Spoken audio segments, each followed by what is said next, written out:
Hello and welcome, RSI chess players. This is Mike Fellman. Today we're going to be reviewing what we went over on our club in the advanced class on October 11th. So we're going to call this lesson number 2. The title I gave this lesson was Using Some Extra Central Space. So as I've been talking with the more advanced players, we've been learning more and more newer concepts about not just getting our pieces out, not hanging pieces, but trying to control the center in a way where we actually get better control of the center, and then what do we do with it. So this was the game we saw between two of the top players from about 100 years ago, Siegbert Tarrasch and Carl Schlechter. So e4, e5, knight f3, threatening the e-pawn, knight c6 defending, bishop b5. So we are renewing the threat on the e-pawn by threatening to play bishop c6 and then taking the pawn on e5 with our knight. The bishop on b5 helps us control, or helps us pressure black's claim in the center by threatening to remove this knight and eat the e5 pawn, or if he defends it, we can continue to follow up to attack with an attack. So black played d6, defending the e5 pawn. d4, immediately continuing the pressure and attacking black's foothold in the center, not resting for a moment. So moves that aren't so good is maybe d3, which certainly helps us get this bishop out, and it doesn't lose any material, but it doesn't really trouble black. It doesn't pressure black, so he can simply just break this pin. We castle. Knight c3. Knight f6, bishop e3, castles, and we both have an equal footing in the center. Black with his e5 d6 complex and white with his e4 d3 complex, completely equal game. In fact, I don't really see a good way for really either side to try to make progress here. So d4, directly continuing our assault on black's central foothold. Bishop d7, he breaks the pin. And knight c3. Now, we have to ask ourselves a question: what's our threat here after d4? Let's say he makes a silly move like bishop e7. Well, now we can play bishop c6 check, bc6, de5. So we removed the knight on c6, which was defending the e5 square. de5, queen d8, bishop d8, and knight e5. Okay, winning a pawn. So black plays bishop d7. Does that respond to our threat? Well, yes it does, because de5, bishop c6, bishop takes c6, and this bishop's attacking the e-pawn, so we trade queens first, and knight e5, and bishop e4, hitting the c2 pawn and the g2 pawn. He's won back his pawn and is going to win another pawn. He's actually forking our c2 and g2 pawn, so black's doing very well there. And so bishop d7 does respond to our threat, because if we play a bishop c6, he takes with his bishop and he attacks our e4 pawn, while we attack his e5 pawn, so we end up, in a sense, trading pawns. And black is fully equal there. So we defend our pawn, knight c3, to threaten. We threaten to e5 again, and he attacks our pawn yet again, knight f6. So we castle. He plays bishop e7.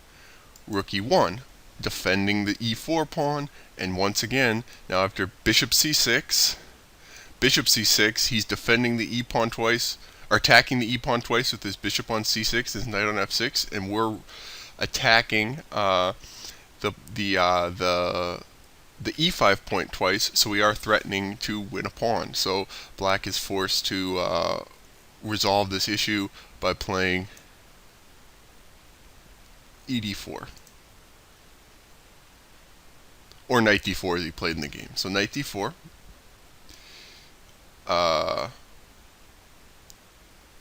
knight d4, ed4. Now, can he trade bishops first? That would be a big mistake, right? So we're still calculating captures and checks. We're just keeping in the back of our mind this idea of trying to capture more territory in the center, which we did with d4. And we're going to get to our pawn structure in a second here. I just want to point out this quick little tactic, and knight b5. So regaining our piece and moving our threatened piece by moving our threatened piece off the d4 square, and we're up a piece. Okay, d4. He has to play this, and instead of bishop b5, he plays ed4. Bishop d7 check, queen d7, queen d4, and we have our, as we set up in threatening black central complex, we have achieved our goal of having a little bit more space in the center, and we've gotten that we've gotten that out of the opening, and so white can be happy and say I'm a little bit better. Okay, so castles. Now we need to decide how to deploy this bishop, and how we're going to decide that is we need to look at what is black trying to do to us. We have this nice advantage of having a slightly more advanced center pawn, so we have a pawn on e4 while he has a pawn just on d6. So how could he fix that? Well, he could play d5 at some point and trade these pawns off. Then no one would have any center pawns, and both sides would have an equal presence in the center. Now he can't play d5 now because it's not safe, because we control it. We control the d5 square 1, 2, 3 times, and if he played d5, he'd only control it with his queen and his knight. So he can't do it right now. But what's a good piece for him that is controlling the d5 square? Well, it'll be his f6 knight. So we got to do something. Is there a way we can move this bishop to make it so this f6 knight doesn't really control the d5 square? Well, one idea that was pointed out in class was bishop g5.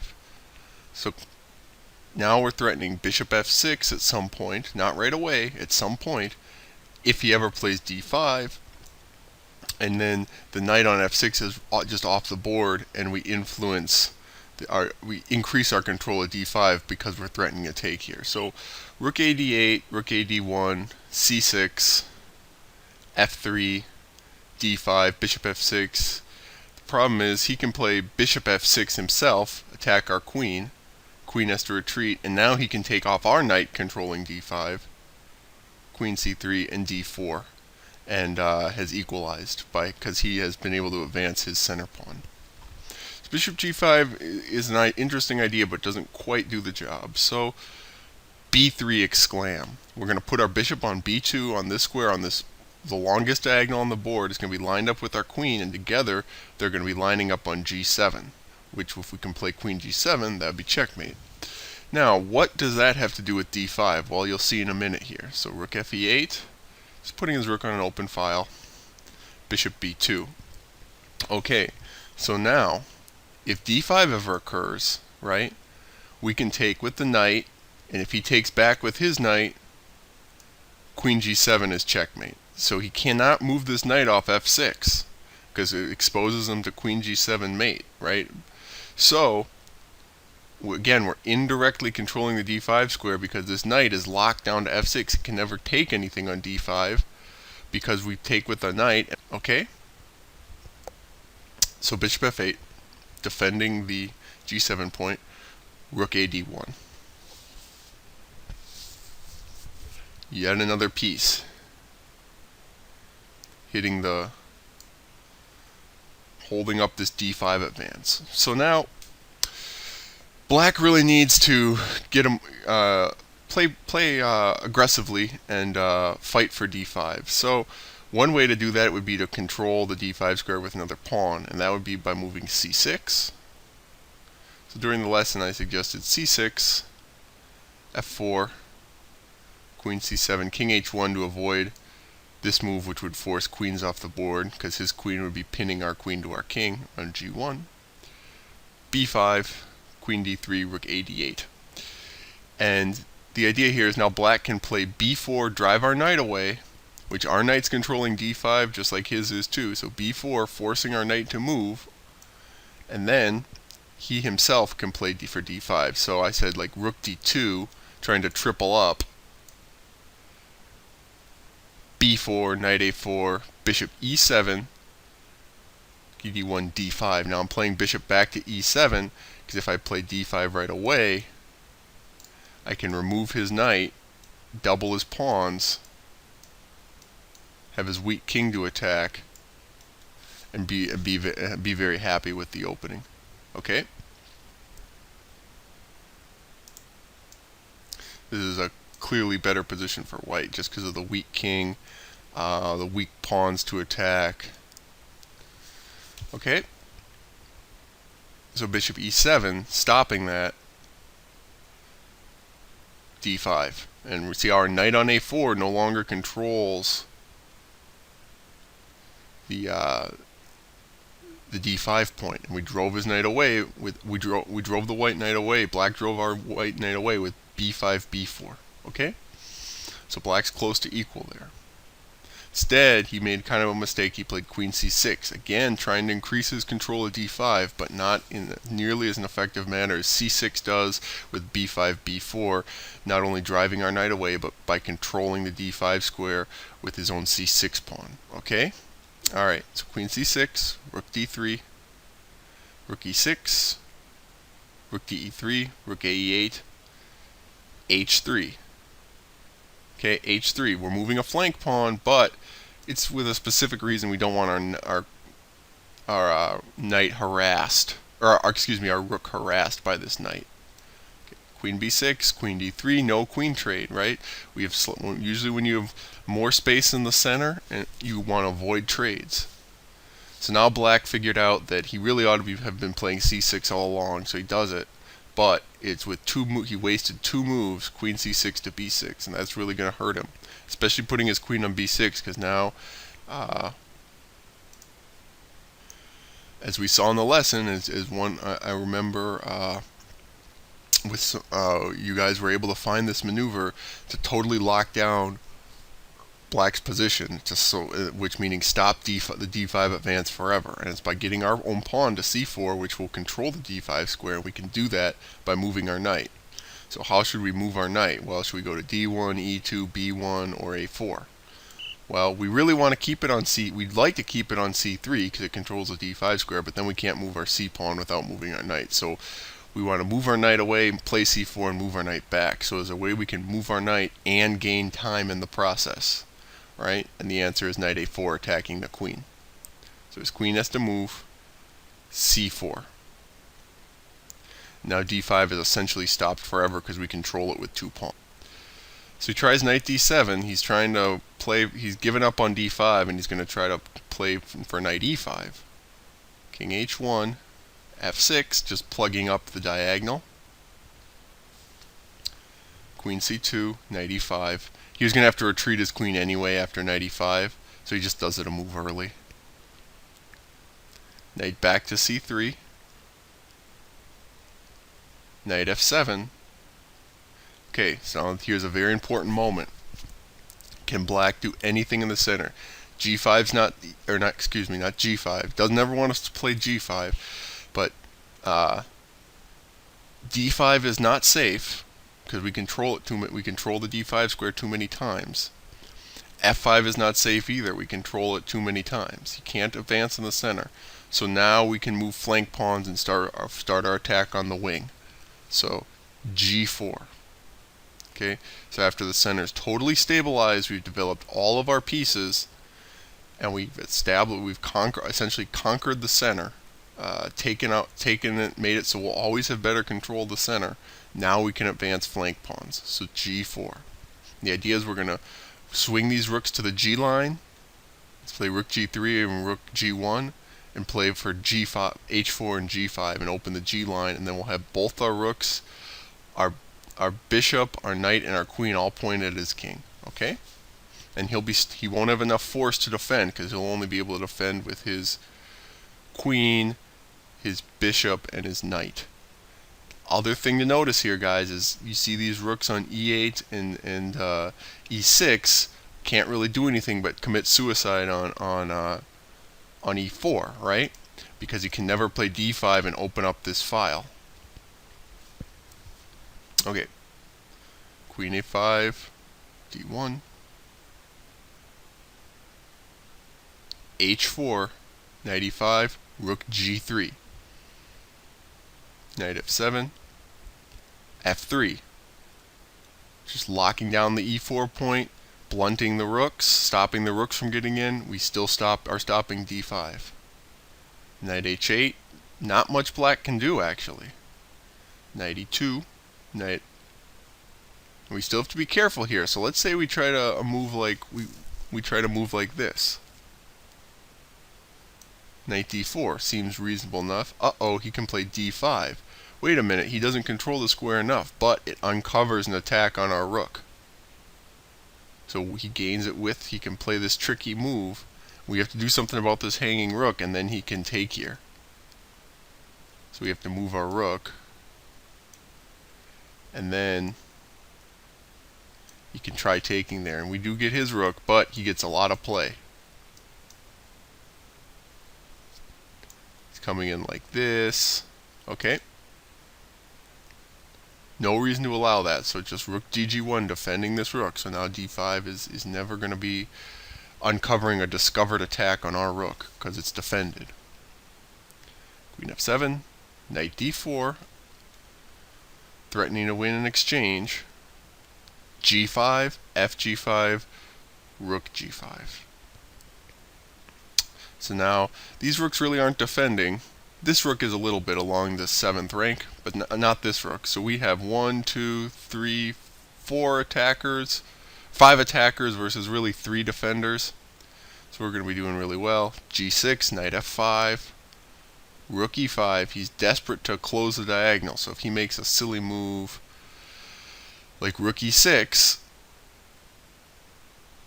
or like rook d7, we can even play something like this, and now he can't stop queen taking the knight on h8 with checkmate. Rook e5, f5, rook f5 forced. So if he tries, he's desperate to, he has to give up his rook for our knight because our threats are so strong. So again, if he tries rook e6 trying to save his exchange, queen c3 threatening queen h8 check, mate. So he can't move his knight. His knight can't move anywhere, so he has to defend. The only way to defend is bishop g7. Well, knight g7. If he takes here, we take his queen checkmate, and if he doesn't, we're forking his 2 rooks. So like rook e4, knight e8, and we're up a clear rook here. And in fact, that's just checkmate. So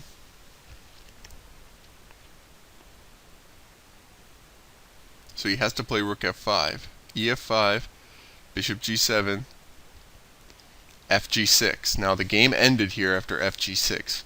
Black resigned the game and admitted defeat. Now the reason is because he can't really stop either checkmate or a massive loss of material, and when grandmasters see that that's inevitable, they tend to give the game up.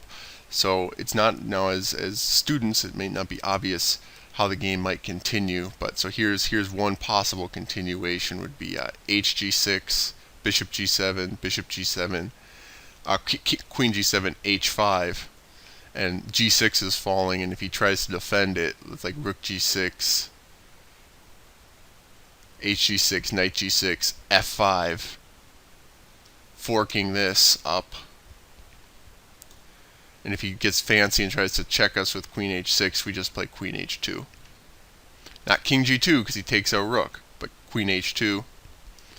And if he trades queens, well, now we're winning his knight on g6 or his rook on e6. We'll be up a rook at least. And again, grandmasters would resign, and I'm sure I'm confident that you guys would be able to win a rook up in this position. So, what did we learn? Well, the first thing we learned is, and I'm going to stress this on every lesson, is that tactics and combinations and calculation is still highly, highly important, despite the fact that we're moving on from just looking out for hanging pieces and teaching you to put the pieces on safe squares and develop pieces and stuff like that. The safety of every move is still paramount. So we still saw lots of opportunities and tactics to calculate. So after bishop d7, we had to figure out, can we win a pawn? Well, no, we can't, because his bishop is now, after we exchange on c6, it brings his bishop to the attacking post of c6, hitting our pawn. So if we take his pawn, he takes our pawn.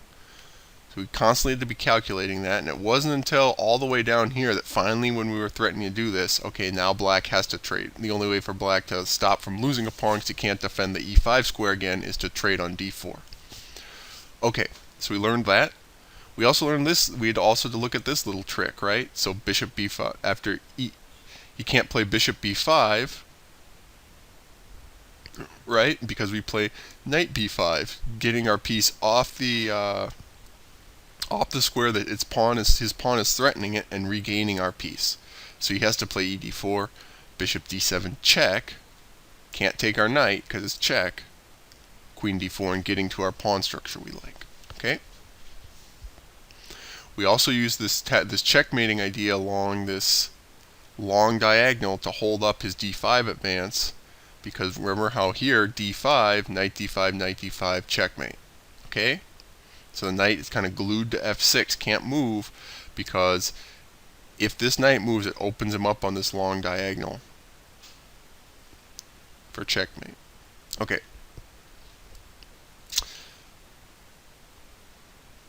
Then we saw how black would have a chance to play actively in the center to attack the pawn with a c6 pawn. But the other key thing I want you to learn is after we lock down the center, we stop black from moving his pawn up to d5 and equalizing in the center. It's okay to move flank pawns. So c6, knight a4, c4, knight d7, knight c3. Black's totally locked down, can't play d5. Now we can advance flank pawns. And with this extra space we have is going to let our rooks get in and attack on the flank, because we'll have more force. We'll have both our rooks, our queen, our bishop, and our knight attacking. He'll only have really his queen, his knight, and his bishop defending. These rooks have nothing to do, because all they can do is hit this e4 point, which is well defended.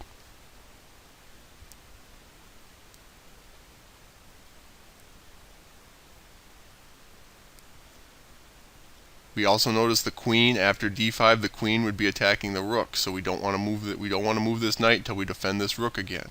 So not allowing any uncovered attacks. Again, tactics are still really important. And from here, now our flank attack is giving us a very, very nice game, because all our pieces are lined up at his king, and he really has no defense. Black has no defense here,